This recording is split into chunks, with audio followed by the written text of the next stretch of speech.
Welcome back to my YouTube channel. आज हम करेंगे डीके गोयल क्लास 11th के अकाउंटेंसी का चैप्टर नंबर 22 जिसका नाम है फाइनेंशियल स्टेटमेंट विद एडजस्टमेंट का क्वेश्चन नंबर 5।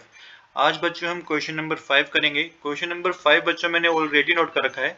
क्वेश्चन नंबर 5 में आपको trading account, profit and loss account और बैलेंस शीट बनानी है। आपको ट्रायल बैलेंस गिवन है, साथ के साथ कुछ एडजस्टमेंट गिवन है।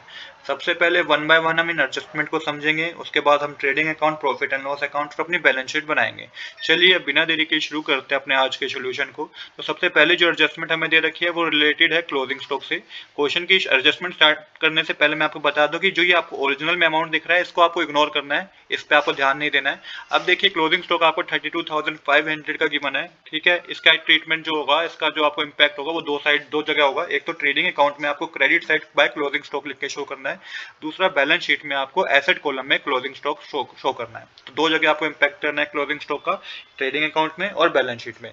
नेक्स्ट हमें जो एडजस्टमेंट गिवन है वो है depreciation building at 5% and furniture at 10%।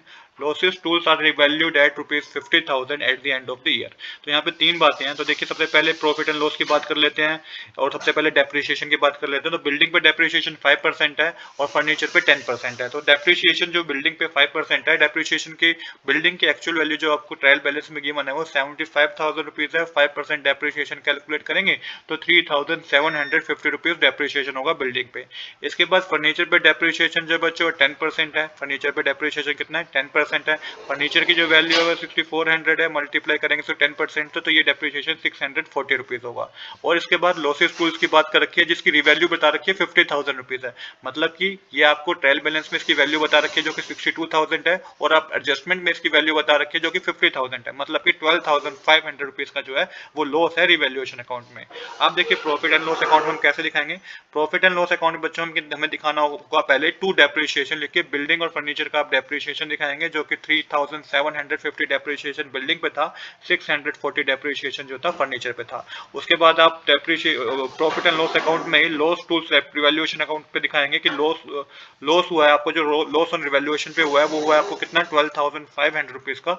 इसको भी आप प्रॉफिट एंड लॉस अकाउंट में बच्चों डेबिट साइड ही दिखाएंगे। तो आई होप कि प्रॉफिट एंड लॉस अकाउंट में आपको पता चल गया होगा कि क्या क्या आपको अमाउंट दिखाना है। आपको डेप्रिसिएशन का अमाउंट दिखाना है सिर्फ, और ये जो आपको लॉस हुआ है 12,500 रुपीज का, ये अमाउंट दिखाना है। बैलेंस शीट में क्या इंपैक्ट होगा बच्चों? बैलेंस शीट में तो एक्चुअल में वैल्यू में से माइनस करके आपको दिखाना होगा। बिल्डिंग की जो भी एक्चुअल वैल्यू होगी ना उसमें से आप डेप्रिसिएशन का अमाउंट जो कि 3,750 रुपीज है ये माइनस करके दिखाएंगे जो कि 71,250 आएगा बिल्डिंग का। फर्नीचर की जो वैल्यू है 6400 है, ये माइनस करना होगा 640 रुपीज आपको जो कि डेप्रिसिएशन है, ये 5,760 आएगा। और जो बहुत इंपॉर्टेंट पॉइंट है बच्चों, जैसे कि हमने प्रॉफिट एंड लॉस अकाउंट में तो लॉस दिखाया 12,500 का, बट बैलेंस शीट में बच्चों आप उसकी रिवैल्यू अमाउंट दिखाएंगे जो कि आपको एडजस्टमेंट में गिवन है ना 50,000 रुपीज। तो ये आप दिखाएंगे किस साइड? आप इसको एसेट साइड दिखाएंगे। तो तीनों चीजों को आपको एसेट साइड दिखाना है। तो आई होप कि सेकंड एडजस्टमेंट में भी आपको कोई डाउट नहीं होगा। इसके बाद है हमारी थर्ड एडजस्टमेंट बच्चों जिसमें सैलरी गिवन है रुपीज 3,000 और टैक्सेस है 1,200 रुपीज आर आउटस्टैंडिंग। तो सैलरी 3,000 रुपीज और टैक्सेस 1,200 रुपीज के आउटस्टैंडिंग है। तो देखिए आउटस्टैंडिंग एक्सपेंस होते हैं। प्रॉफिट एंड लॉस अकाउंट में डेबिट साइड आपको शो करना है। सबसे पहले सैलरी आपको क्वेश्चन में गिवन होगी, उसमें आपको ऐड करना होगा आउटस्टैंडिंग सैलरी। सैलरी क्वेश्चन में 33,000 गिवन है, प्लस कर देंगे 3,000 क्योंकि आउटस्टैंडिंग सैलरी है। टोटल आपका 36,000 रुपीज होगा सैलरी के कॉलम में प्रॉफिट एंड लॉस अकाउंट में डेबिट साइड। सेम इसी तरीके से टैक्सेस गिवन है 1,200 रुपीज जो कि आउटस्टैंडिंग है, तो इसको आपको ऐड करना है टैक्स एंड इंश्योरेंस में। तो टैक्स एंड इंश्योरेंस की आपको एक अमाउंट गिवन होगी, उसमें आपको 1,200 रुपीज क्या करने हैं? ऐड करने हैं, क्योंकि ये आउटस्टैंडिंग टैक्स है।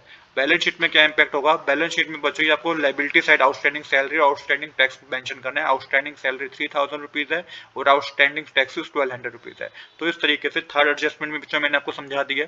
इसके बाद है फोर्थ एडजस्टमेंट जिसमें मेंशन है insurance amounting to ₹1,000 is prepaid. तो ये प्रीपेड एक्सपेंस है बच्चों। प्रॉफिट एंड लॉस अकाउंट में आपको क्या करना होगा? इसको डिडक्ट करना होगा टैक्सेस एंड इंश्योरेंस में से। तो टैक्सेस एंड इंश्योरेंस में से प्रॉफिट एंड लॉस अकाउंट में से आपको डेबिट करना है क्या? 1,000 रुपीज। और साथ के साथ इसको बैलेंस शीट में बच्चों आपको दिखाना है। बैलेंस शीट में बच्चों आपको किस साइड दिखाना है? बैलेंस शीट में आपको करंट एसेट में दिखाना है इसको प्रीपेड इंश्योरेंस, क्योंकि प्रीपेड इंश्योरेंस एक तरीके से करंट एसेट होते हैं। प्रॉफिट एंड लॉस में से आपको माइनस करना होगा टैक्स एंड इंश्योरेंस में से, और बैलेंस शीट में आपको करंट एसेट में दिखाना होगा। प्रॉफिट एंड लॉस में डेबिट साइड जाएगा। अब देखिए मैंने आज बता भी रखा है ट्रायल बैलेंस में जो आपको टैक्सेस एंड इंश्योरेंस गिवन है 12,500 का गिवन है, जिसमें आउटस्टैंडिंग टैक्सेस आपको जो प्रीवियस एडजस्टमेंट थी, एडजस्टमेंट नंबर थी, उसमें 1,200 रुपीज के गिवन है जो कि आपको प्लस करने हैं, और माइनस करने हैं आपको प्रीपेड इंश्योरेंस बैलेंस जो कि 1000 रुपीज का गिवन है, जो कि 12,700 रुपीज का आपका टोटल अमाउंट आएगा प्रॉफिट एंड लॉस अकाउंट में। तो आई होप कि यहाँ भी आपको कोई डाउट नहीं होगा कि किस तरीके से हमने एडजस्टमेंट नंबर 4 को करा है। इसके बाद है एडजस्टमेंट नंबर 5 बच्चों, जिसमें अब करेंगे हम next adjustment number 5, write off a further ₹1,000 as bad debts and provision for doubtful debt is to be made equal to 5% on sundry debtor. तो देखिए 1000 रुपीज तो बच्चों न्यू बैड डेट्स है, जिसको आप फर्दर बैड डेट्स भी बोल सकते हैं, और आपको प्रोविजन न्यू प्रोविजन बता रखा है 5% है सन्ड्री डेटर का। तो सबसे पहले फर्दर बैड डेट्स जो 1000 रुपीज की बने ना, इसको आपको क्या करना है, डेटर में से माइनस करना है। तो न्यू डेटर फॉर प्रोविजन जो होगा बच्चों 37,000 रुपीज होगा। मैं फिर से रिपीट करता हूँ, ये न्यू बैड डेट्स जो है इसको आपको डेटर में से माइनस करना है, जो कि 38,000 रुपीज है। जब आप माइनस कर देंगे तो 37,000 rupees new debtor for provision होगा। ये जो डेटर्स आपके पास हैं 37,000 रुपीज के, इस पे आपको 5% का न्यू प्रोविजन कैलकुलेट करना है। तो 37,000 का 5% कैलकुलेट करेंगे बच्चों तो 1850 रुपीज का न्यू प्रोविजन होगा। अब इसके इम्पैक्ट को समझते हैं तो प्रॉफिट एंड लॉस अकाउंट में डेबिट साइड शो करेंगे। कैसे शो करेंगे इसको समझिएगा। क्वेश्चन में ओल्ड बैड डेट्स गिवन है 1250 रुपीज, एडजस्टमेंट में फर्दर बैड डेट्स मतलब कि न्यू बैड डेट्स गिवन है जो कि 1000 रुपीज है। न्यू प्रोविजन आपने कैलकुलेट किया 1850 रुपीज का, जिसको प्लस करना है, और माइनस क्या करना है, माइनस ओल्ड प्रोविजन करना है 2000 रुपीज का, जो कि क्वेश्चन में आपको गिवन होगा। ये कैलकुलेट करके जो आपके पास आएगा टोटल 2100 रुपीज नेट डेबिट आएगा, जो कि आपको डेबिट साइड मेंशन करना है। इस ट्रांजेक्शन को मैं फिर रिपीट करता हूँ बच्चों, क्योंकि बहुत ही कंफ्यूजन होती है बच्चों को इसमें। देखिए क्वेश्चन में आपको फर्दर बैड डेट्स गिवन है, साथ के साथ न्यू प्रोविजन बता रखा है जो कि 5% है सन्ड्री डेटर पे। अब जो आपको न्यू बैड डेट्स गिवन है ना बच्चों, उसको आपको पहले डेटर में से माइनस करना होगा। तो 38,000 में से 1000 माइनस करेंगे तो 37,000 रुपीज आएगा। इस पे आपको 5% कैलकुलेट करना है न्यू प्रोविजन के लिए। तो 37,000 पे 5% कैलकुलेट करेंगे तो 1850 रुपीज आएगा। अब आपको इम्पैक्ट को समझना है। तो देखिए ओल्ड बैड डेट्स क्वेश्चन में 1250 गिवन है, further bad debts 1000 rupees adjustment में गिवन है, न्यू प्रोविजन आपने कैलकुलेट किया 1850 रुपीज का। इसमें से माइनस करेंगे ओल्ड प्रोविजन जो कि 2000 रुपीज है। टोटल जो नेट अमाउंट डेबिट होगा वो 2100 रुपीज का होगा। बैलेंस शीट में क्या इंपैक्ट होगा बच्चों इसका, बैलेंस शीट में जो फर्दर बैड डेट्स हैं और जो न्यू प्रोविजन है ना, ये आपको डिडक्ट करना होगा डेटर में से। तो 38,000 में से आप 1000 रुपीज जो फर्दर बैड डेट्स डिडक्ट करेंगे, और जो न्यू प्रोविजन आपका 1850 रुपीज आया ये भी आप डिडक्ट करेंगे एसेट साइड, तो ये आपके पास 35,150 रुपीज आएगा। आई होप कि एडजस्टमेंट नंबर 5 में भी आपको कोई डाउट नहीं होगा। इसके बाद लास्ट एडजस्टमेंट है हमारी, half of the stationery was used by the proprietor for his personal use. तो देखिए हाफ ऑफ द स्टेशनरी जो है ना प्रोप्राइटर ने अपने पर्सनल यूज के लिए यूज कर लिया। तो स्टेशनरी की वैल्यू 4500 रुपीज गिवन है आपके ट्रायल बैलेंस में। तो ड्राइंग क्या होगी, क्योंकि हाफ ऑफ द स्टेशनरी तो पर्सनल यूज के लिए उसने यूज कर लिया, तो ड्राइंग बन गई, मतलब कि 2250 रुपीज की ड्राइंग हो गई। अब इसका एडजस्टमेंट पे इंपैक्ट समझिएगा कि इस एडजस्टमेंट का क्या इंपैक्ट होगा। तो प्रॉफिट एंड लॉस अकाउंट में डेबिट साइड जाएगा। प्रॉफिट एंड लॉस अकाउंट में डेबिट साइड कितना अमाउंट जाएगा इसको समझिए। Stationery expenses reduced by the amount taken by the proprietor. तो जो स्टेशनरी का अमाउंट है जो कि कितना था 4500 रुपीज, इसको आपको रिड्यूस किया करना होगा, जो कि अमाउंट प्रोप्राइटर ने पर्सनल यूज के लिए यूज कर लिया 2250 रुपीज। तो टोटल आपके पास जो बचेगा प्रॉफिट एंड लॉस अकाउंट में डेबिट साइड वो 2250 रुपीज ही बचेगा। और बैलेंस शीट में आप क्या करेंगे, क्योंकि ये ड्राइंग है तो कैपिटल अकाउंट में से आप माइनस करके दिखाएंगे। तो कैपिटल अकाउंट में से 2250 रुपीज को हमें माइनस करना होगा। तो बच्चों यहाँ तक मैंने आपको सारी एडजस्टमेंट समझा दी है। मेरे अकॉर्डिंग यहाँ तक आपको कोई डाउट नहीं होगा। आई होप कि यहाँ तक आपको कोई डाउट ना हो। अब करते हैं अपने आगे का क्वेश्चन, जो कि हम ट्रेडिंग अकाउंट बनाएंगे। तो ट्रेडिंग अकाउंट बच्चों इस तरीके से बनाएंगे। पहले क्रेडिट साइड की बात कर लेते हैं। तो सेल्स हमें गिवन है 1,54,500 की, जिसमें से माइनस करेंगे आप सेल्स रिटर्न जो कि 2000 गिवन है। नेट सेल होगी 1,52,500 रुपीज की। और साथ के साथ क्लोजिंग स्टॉक आपको सबसे पहले एडजस्टमेंट में गिवन था, जिसको आपको क्लोजिंग स्टॉक को शो करना है आपको credit side 32,500 rupees trading account में। अब डेबिट साइड की बात कर लेते हैं। तो ओपनिंग स्टॉक गिवन है 34,600 का, परचेज गिवन है 54,750 की, लेस करेंगे परचेज रिटर्न जो कि 1,250 रुपीज का है। नेट परचेज मानी जाएगी 53,500 रुपीज की। अब इस क्वेश्चन में और कोई ऐसा डायरेक्ट एक्सपेंस गिवन नहीं है, तो आप टोटल करेंगे तो क्रेडिट साइड का टोटल आएगा 1,85,000 रुपीज, जिसमें से डेबिट साइड का टोटल करके माइनस करेंगे तो बच्चों ग्रोस प्रॉफिट आएगा 96,900 रुपीज। यहाँ पे आपकी डेबिट साइड और क्रेडिट साइड बच्चों क्या हो जाएगी, इक्वल हो जाएगी। अब जब यहाँ पे हमारी डेबिट साइड और क्रेडिट साइड इक्वल हो गया तो क्या करेंगे, प्रॉफिट एंड लॉस अकाउंट बनाएंगे। अब ये बात ध्यान रखिएगा, जो कि आपको ग्रोस प्रॉफिट गिवन है ना 96,900 रुपीज का, बच्चों हमें इसको ट्रांसफर करना है प्रॉफिट एंड लॉस अकाउंट में प्रॉफिट एंड लॉस अकाउंट में क्रेडिट साइड। तो इसलिए पहले यही काम करेंगे, तो प्रॉफिट एंड लॉस अकाउंट में क्रेडिट साइड हम मेंशन करेंगे बाय ग्रॉस प्रॉफिट लिख के 96,900 रुपीज।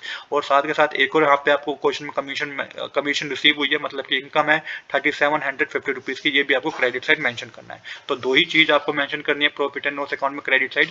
आप करते हैं अपने डेबिट साइड की कैलकुलेशन। तो देखिए सबसे पहले डेप्रिसिएशन हमें कैलकुलेट करना है, जो कि एडजस्टमेंट में गिवन था। तो बिल्डिंग का डेप्रिसिएशन ने कैलकुलेट किया था 1350 रुपीज का, फर्नीचर पे हमने डेप्रिसिएशन कैलकुलेट किया था 640 रुपीज का, और जो लूज टूल पे लॉस था, लॉस ऑन रिवैल्यूएशन था, वो 12,500 रुपीज का था। ये मैं आपको ऑलरेडी एडजस्टमेंट में बता चुका हूँ। तो मैं आपको सजेस्ट करूंगा कि एडजस्टमेंट को पहले आप पूरी वीडियो देखिए, एडजस्टमेंट की कोई भी वीडियो स्किप ना करें, तभी आपको आगे समझ में आएगा। अगर आप स्किप करके आगे आए हैं तो आपको सही समझ में आएगा कि ये अमाउंट कैसे हमने कैलकुलेट किया है।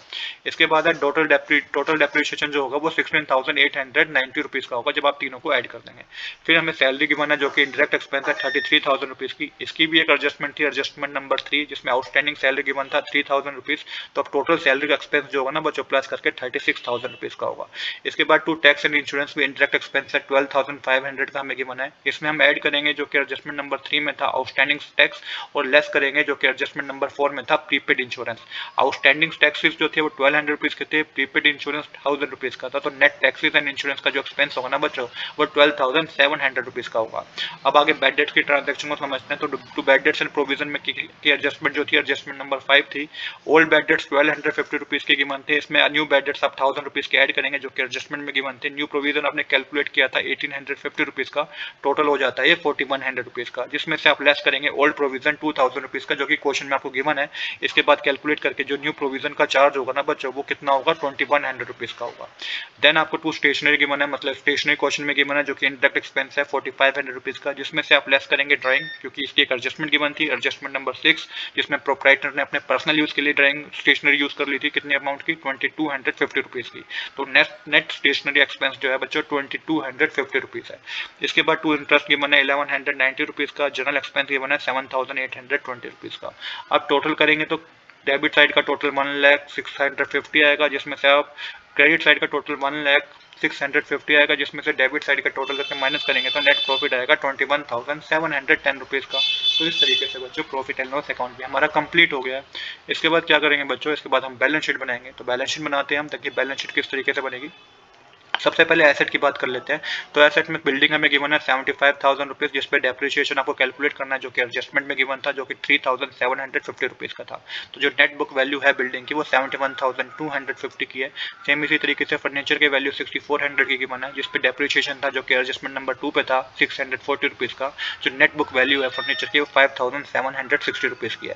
सेम इसी तरीके से लॉस टूल की भी एडजस्टमेंट गिवन थी, जिसकी उसकी रिवैल्यू बता रखी थी जो कि 50,000 रुपीज की। तो आपको बैलेंस शीट में जो आपको एडजस्टमेंट में रिवैल्यू बता रखी है 50,000 रुपीज, वही आपको बैलेंस शीट में मेंशन करनी है। देन आपको क्लोजिंग स्टॉक गिवन था, ये एडजस्टमेंट नंबर 1 में गिवन था 32,500 रुपीज का, जो कि आपको एसेट साइड मेंशन करना है। प्रीपेड इंश्योरेंस आपको एडजस्टमेंट में गिवन था एडजस्टमेंट नंबर 4 में 1,000 रुपीज।